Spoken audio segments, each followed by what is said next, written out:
Hello दोस्तों, GK with Sonu sir में आप लोग का बहुत बहुत स्वागत है। हम लोग से ही चला रहे हैं आदित्य रंजन सर का सामान्य विज्ञान का बुक, जिसमें हम लोग चैप्टर वाइज चैप्टर पूरा थ्योरी कर रहे हैं और एमसीक्यू भी लगा रहे हैं। तो एक एक करके अभी तक मैंने लगभग 6 चैप्टर जो है वो कंप्लीट करवा दिया है फिजिक्स का। ये देख सकते हैं, ये करवा दिया, मात्रा करवा दिए हैं, बल करवा दिए हैं, कार्य करवा दिए हैं, विद्युत करवा दिए हैं, प्रकाश विद्युत धारा। और आज जो है हम लोग तापमान एवं ऊर्जा करेंगे। तो ये सबका जो है ना वीडियो आप प्लेलिस्ट बना हुआ है, प्लेलिस्ट में जाइएगा तो वहाँ आपको ये वीडियो को आप वहाँ से देख सकते हैं। और इसका पीडीएफ जो है आपको टेलीग्राम का लिंक डिस्क्रिप्शन में मिलेगा, वहाँ से आप इजीली प्राप्त कर सकते हैं। तो चलिए हम लोग आज स्टार्ट करते हैं तापमान एवं ऊर्जा। तब मैं इसको थोड़ा सा बड़ा कर लेता हूँ, फिर हम लोग स्टार्ट करते हैं। चलिए दोस्तों, ये हम लोग का कुछ बड़ा हो गया है और तापमान और ऊर्जा हम लोग आज पढ़ेंगे और इसका भी एमसीक्यू लगाएंगे। सबसे पहले हम लोग तापमान पढ़ते हैं। देखिए, तापमान और ऊर्जा पैमाने। न्यूनतम तापमान 0 डिग्री सेल्सियस, अधिकतम तापमान 100 डिग्री सेल्सियस केल्विन है। न्यूनतम तापमान 273 डिग्री सेल्सियस, अधिकतम तापमान 373 केल्विन। न्यूनतम तापमान 32 फराडे, अधिकतम तापमान 212 फराडे। पानी की हिमांक बिंदु 0 डिग्री सेल्सियस, केल्विन होता है 273 केल्विन होता है। 32 फ़ारेनहाइट होता है पानी पे हिमांक। और पानी का क्वथनांक होता है 100 डिग्री सेल्सियस, 373 केल्विन, 212 फ़ारेनहाइट। आगे चलते हैं यहाँ से हम लोग। 0 डिग्री या -273 को कहा जाता है विश्व का सबसे कम तापमान। इस तापमान पर गैस का आयतन शून्य हो जाएगा, अर्थात इस तापमान पर गैस ठोस में रूपांतरित हो जाती है। तो 0 डिग्री सेल्सियस या -273 केल्विन पर इस तापमान पर पानी तीन अवस्था यानी ठोस, तरल, गैस पानी अवस्था नहीं बदलेगी। -0.16 डिग्री सेल्सियस, 273.16 केल्विन पानी का टिक बिंदु। मानव शरीर का तापमान 98.6 फराडे या 37 डिग्री सेल्सियस होता है। केल्विन पैमाने का तापमान सेल्सियम पैमाने पर बदलने के लिए केल्विन में दिए गए तापमान में 273 केल्विन घटेगा।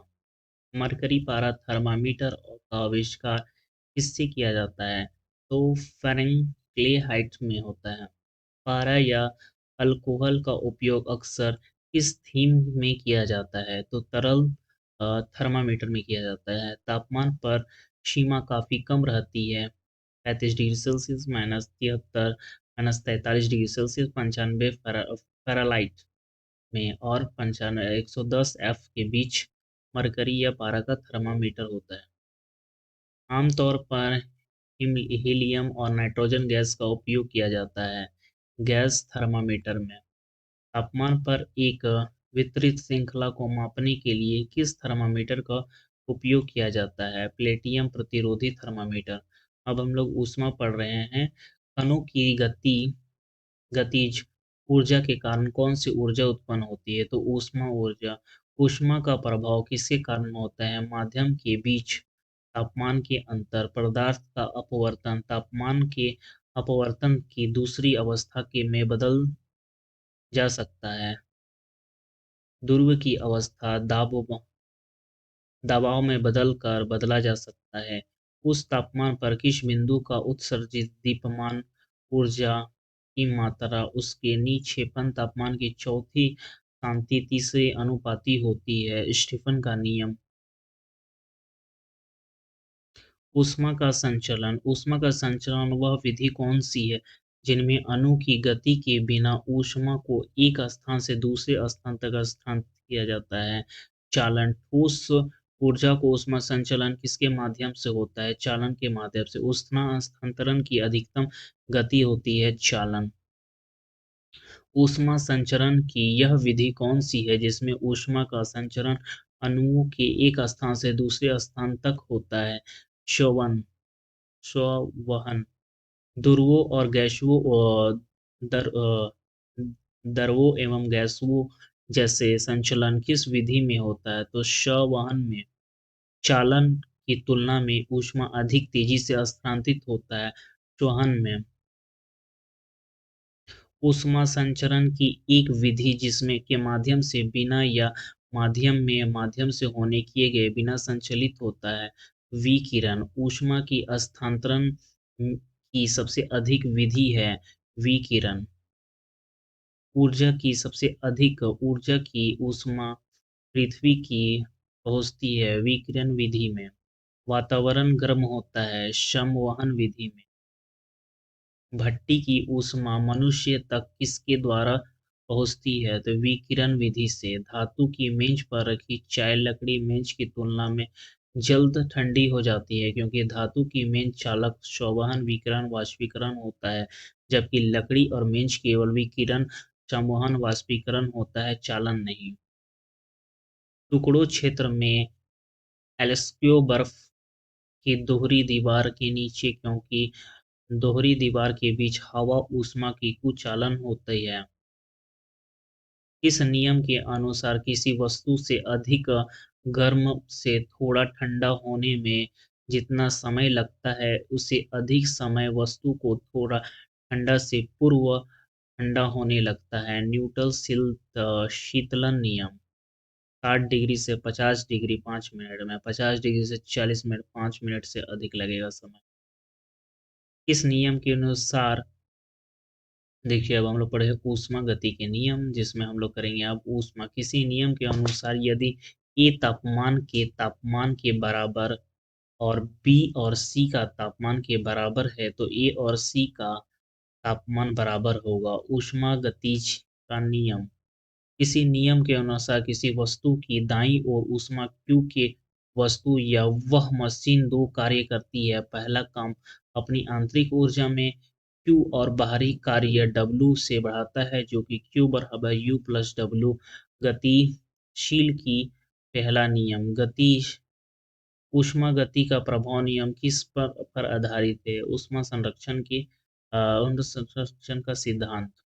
ऊष्मा को निम्न में से परिभाषित किया जाता है। ऊष्मा गति का प्रथम नियम किस नियम के अनुसार ऊष्मा निम्न तापमान से उस तापमान की ओर प्रवाहित नहीं होती यदि वो बाहर अनुपस्थिति और ऊष्मा हमेशा उस तापमान पर निम्न तापमान की ओर प्रवाहित होती है। ऊष्मा गति का दूसरा नियम पृथ्वी का तापमान अत्यधिक कार्मिक विधि को कहा जाता है। ग्लोबल वार्मिंग ग्लोबल वार्मिंग का मुख्य कारण क्या है। CO2 गैस CO2 गैस सूर्य के छोर पर एक व्यक्तिगत किरण प्रभावित पृथ्वी के अंदर आने वाले देती है लेकिन बाहर नहीं जाने से देने के कारण पृथ्वी का तापमान दिन प्रतिदिन बढ़ता जा रहा है। सूर्य की दो किरण होती है अवतरण किरण पराबैंगनी किरण। पराबैंगनी किरण के अवशोषित होती है ओजोन परत द्वारा। वह पिंड जो लगभग समस्त ऊष्मा विकिरण के अवशोषित कर लेता कहलाता है कृष्ण पिंड। उदाहरण काजल 95% ऊष्मा विकिरण से अवशोषित करता है इसलिए काजल स्वयं काली होती है काया होती है। काला आदमी सारी ऊष्मा विकिरण से अवशोषित कर लेता है इसलिए उसे अधिक गर्मी लगती है। एक श्वेत आदमी सारी ऊष्मा विकिरण द्वारा प्रवर्तित कर देता है इसलिए उसे कम गर्मी लगती है। गर्मी के दिनों में सफेद कपड़ों का प्रयोग किया जाता है क्योंकि सारी ऊष्मा विकिरण को प्रवर्तित कर देता है जिसमें गर्मी कम महसूस होता है। गर्मशील छतें ऊपर सफेद और निचले काले रंग से बनाई जाती हैं। गर्मी कम महसूस होती है। उस नियम के अनुसार जो वस्तु उतनी ही अच्छी ऊष्मा अवशोषित करती है वह वस्तु को समान अच्छा उत्सर्जन होगी। किरचॉफ का नियम ऊष्मा विस्तार रैखिक फैलाव गुण क्षेत्रीय प्रसार गुण आयात प्रसार गुण SI unit alpha beta gamma A का पावर -1। गर्मियों के दौरान ट्रैक्टर ट्रक के विस्तार के कारण पटरियां के बीच जगह छोड़ दी जाती है। क्योंकि ग्रीष्म में धातुओं का प्रसार होता है या रैखिक प्रसार गुणवत्ता पर आधारित है। ट्रैक है, ठीक है, ट्रैक मतलब रेलगाड़ी इसमें चलता है। एक इंजन का ऊष्मा को कार्य प्रवर्तित करता है कहा जाता है ऊष्मा। उदाहरण डीजल, पेट्रोलियम आदि। विशिष्ट ऊष्मा किसी इकाई द्रव्यमान की अवस्था अपवर्तित करने का उसका 1 डिग्री सेल्सियस बढ़ाने के लिए आवश्यक ऊष्मा की मात्रा कहलाती है विशिष्ट ऊष्मा। एम द्रव्यमान की किसी वस्तु पर 0 डिग्री सेल्सियस के ऊपर उठाने के लिए ऊष्मा की मात्रा। हाइड्रोजन गैस उच्चतम विशिष्ट तापमान की क्षमता होती है जिसके बाद अपनी विशिष्ट ऊष्मा की क्षमता अधिक होने के कारण उसका उपयोग वाहनों की शीतलन की क्रिया के कारण होता है। खाना पकाने वाले बर्तन विशिष्ट ऊष्मा की क्षमता कम होती है जबकि तापमान चमकीला अधिक। पानी की विशिष्ट क्षमता 42 जूल किलोमीटर केल्विन 1 किलोग्राम। बर्फ की विशिष्ट ऊष्मा की क्षमता 21 जूल किलोमीटर केल्विन 0.5 केल्विन ग्राम सेल्सियस। 1 केल्विन बराबर होता है 4.18 जूल। गुप्त ऊष्मा तापमान को स्थिर रखते हुए अवस्था बदलने के लिए दी गई जाने वाली को कहा जाता है गुप्त ऊष्मा। यदि m द्रव्यमान पर m किसी वस्तु पर परिवर्तित के लिए ऊष्मा q होता है। ये कुछ फॉर्मूला है। SI unit Q by M joule by kilometre joule प्रति किलो होगा एसआई यूनिट। आगे चलते हैं हम लोग। ऊष्मा का प्रभाव की दर। ऊष्मा की ऊष्मा की वह मात्रा जो किसी पदार्थ की प्रति इकाई की समय स्थान होती है उसे ऊष्मा प्रभाव की दर कहते हैं। ऊष्मा का प्रभाव दर कैरोमीति का सिद्धांत एवं ऊर्जा संरक्षण का नियम। कैरोमीति का सिद्धांत उस ऊर्जा संरक्षण के नियम इंगित करता है। गर्म इकाई द्वारा त्यागी गई कुल ऊष्मा ठंडे निकाय द्वारा प्राप्त कुल के बराबर होती है। ऊष्मा का लगभग ऊष्मा हानि इकाई के ऊष्मा स्थानांतरण की गणना विशिष्ट ऊष्मा के सूक्ष्म करने के लिए किया जाता है। मिश्र का अंतिम आयतन का प्रकार, ये कुछ फॉर्मूला है। अब यहाँ से कुछ अभ्यास प्रश्न आ गए हैं। लगभग अभ्यास प्रश्न 21 दिए गए हैं। एक एक करके हम लोग पूरा 21 जो है वो प्रश्न को कंप्लीट कर लेंगे और पूरा ये चैप्टर को फिनिश कर देंगे। फिर हम लोग नेक्स्ट चैप्टर की ओर बढ़ेंगे।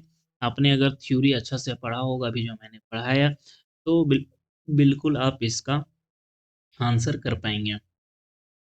तो चलिए अभ्यास प्रश्न में चलते हैं।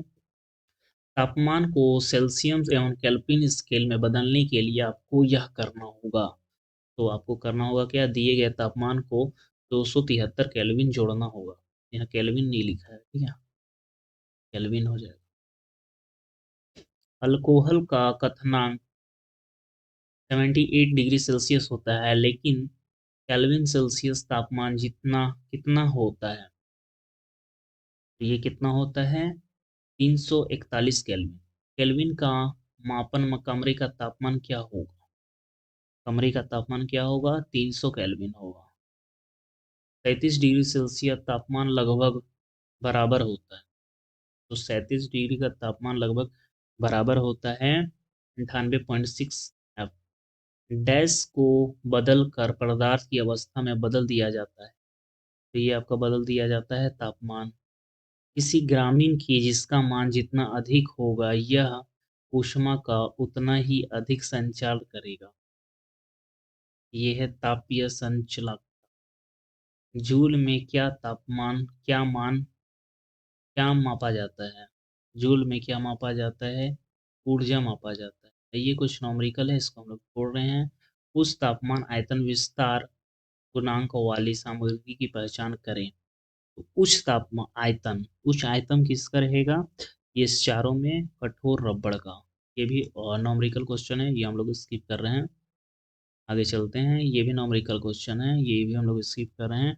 12 नंबर में आ जाते हैं। ऊष्मा मापने के लिए किस उपकरण का उपयोग किया जाता है, तो कैलोरीमीटर का उपयोग किया जाता है, ये भी नॉमरिकल है। उस तापमान चालकता वाली अधातुओं की पहचान करें। अब उच्च तापमान पूछ रहा है, ठीक है, तो उच्च तापमान पे कौन हो जाएगा, बर्फ हो किसी पदार्थ की समान तापमान और समान दाब पर ठोस के तरल में बदलने के लिए प्रति इकाई द्रव्यमान किसकी आवश्यकता होती है? ये किसकी आवश्यकता होती है? संलयन की गुप्त ऊष्मा। ऊष्मा का स्थानांतरण में चालन और संवहन मोड अलग अलग पिंडों के बीच संचालित नहीं हो सकते हैं। ये होते हैं निर्वात में। फ़ारेनहाइट और सेल्सियस पैमाने के अभिसरण होता है। ये अभिसरण होता है -40 डिग्री सेल्सियस। फ़ारेनहाइट पैमाने पर अपनी क्वथनांक और हिमांक बिंदु बिल्कुल डिग्री अलग होते हैं। तो डिग्री अलग होते हैं 180 डिग्री। तापमान पर समान वृद्धि के लिए ताप तांबा कांच की तुलना में लगभग कितनी कितने गुना तक फैलता है? तो कितने तक फैला जाता है? ये 5 फैला जाता है। ये भी न्यूमेरिकल है, ये भी न्यूमेरिकल है, ये हम लोग स्किप कर रहे हैं। नेक्स्ट में इसका पीडीएफ आपको मिल जाएगा और हम लोग नेक्स्ट चैप्टर करेंगे पदार्थ एवं सामान्य गुण। मिलते हैं नेक्स्ट वीडियो में दोस्तों। Bye bye. वीडियो अगर अच्छा लगे तो ज़रूर वीडियो को लाइक करिएगा।